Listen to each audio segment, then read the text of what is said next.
Bonjour tout le monde.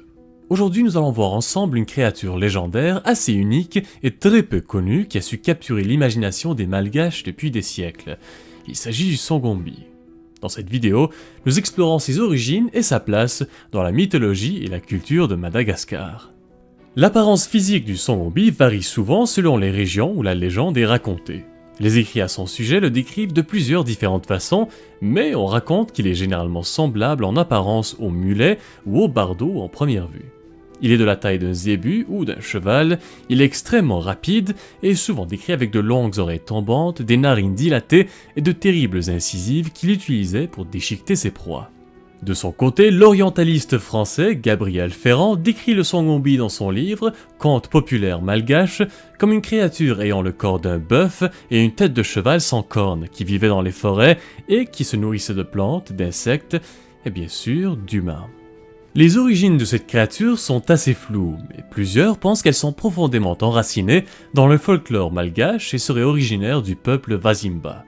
Les Vazimba faisaient partie des tout premiers habitants de l'île de Madagascar et selon les légendes populaires, ce peuple avait une certaine réputation qui les rendait presque mythiques dans les yeux de ceux qui ne les connaissaient pas très bien.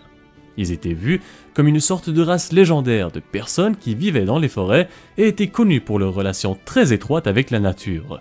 On disait d'eux qu'ils étaient doués pour la chasse et qu'ils possédaient également des connaissances avancées sur le monde des esprits.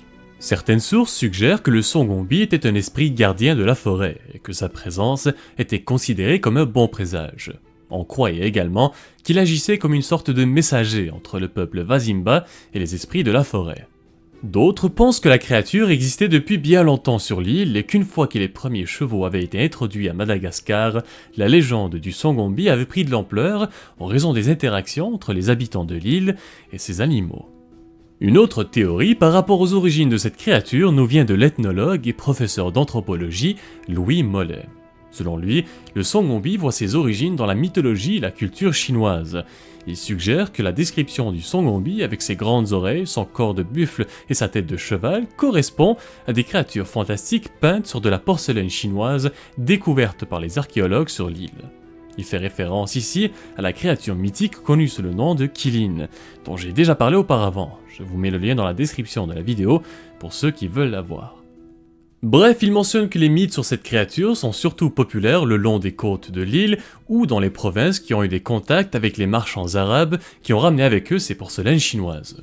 C'est ainsi que petit à petit, les conteurs se sont inspirés des créatures affichées sur ces objets et qu'au fil du temps, la légende du Songombi prit de l'ampleur pour devenir une légende unique au peuple malgache.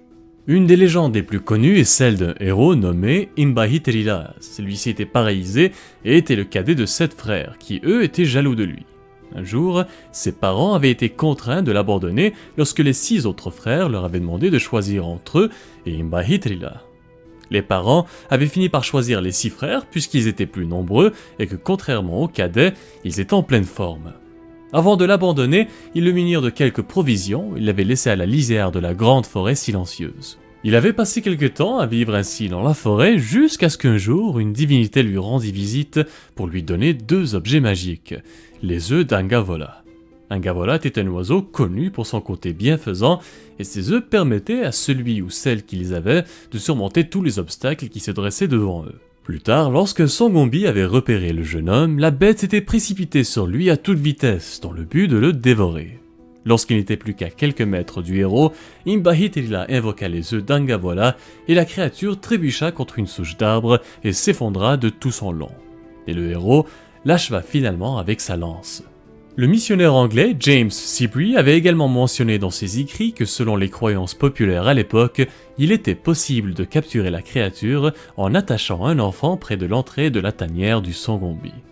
Ensuite, lorsque l'enfant finissait inévitablement par se mettre à pleurer, les sanglots attiraient le monstre et c'était à ce moment-là qu'un filet était tendu à l'entrée de la tanière pour le piéger. Des histoires comme celle-ci, ce n'était pas ce qui manquait au 19e siècle en ce qui concerne les légendes et les contes de Madagascar, et bien qu'aujourd'hui, dans le temps moderne on en parle de moins en moins, cette créature reste un symbole unique de la culture et de l'histoire de Madagascar. Alors voilà, c'est tout pour la vidéo d'aujourd'hui. Merci à tous et à toutes de l'avoir visionné, en espérant que vous l'avez apprécié et que vous en savez maintenant un peu plus sur cette créature unique de Madagascar. Si c'est le cas, n'oubliez pas de vous abonner à la chaîne et de suivre les nouvelles sur les réseaux sociaux, et je vous dis à très bientôt pour une nouvelle vidéo.